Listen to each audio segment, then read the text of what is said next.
নাস্তা হোক বা রাতের ডিনার যাই মনে করে খান না কেন, এটা কিন্তু পারফেক্ট একটা রেসিপি আপনার জন্য। আসসালামু আলাইকুম এভরিওয়ান, আশা করছি আল্লাহর রহমতে আমরা সবাই অনেক বেশি ভালো আছি।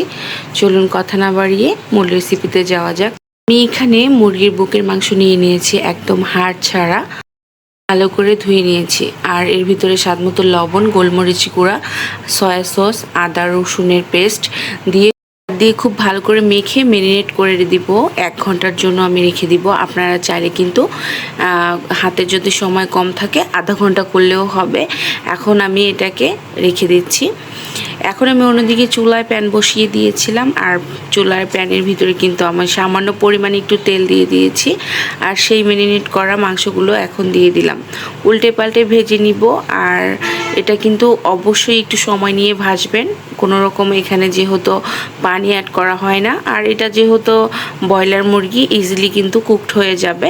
উপর দিয়ে আমি একটু বাটার দিয়ে দিলাম, কারণ বাটারটা দিলে খুব সুন্দর একটা স্মেল আসে। আপনারা চাইলে কিন্তু এখানে ঘিও ব্যবহার করতে পারেন।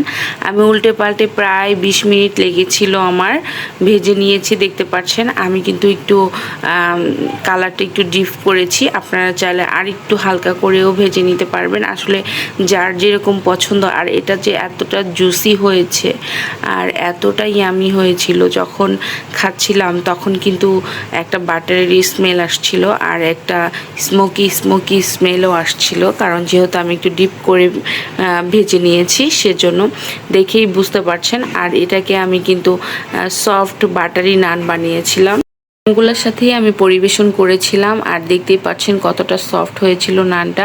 আপনারা যদি নানের রেসিপি চান কিন্তু আমাকে কমেন্ট বক্সে জানাতে পারেন, আমি ইনশাল্লাহ দেওয়ার চেষ্টা করব।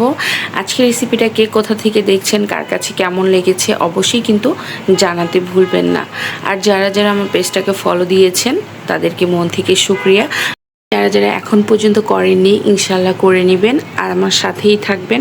আজকের রেসিপিটা এই পর্যন্ত, আবারও হাজির হয়ে যাব ইনশাল্লাহ নতুন কোনো রেসিপির সাথে। সে পর্যন্ত সবাই অনেক ভালো থাকুন। আসসালামু আলাইকুম এভরিওয়ান।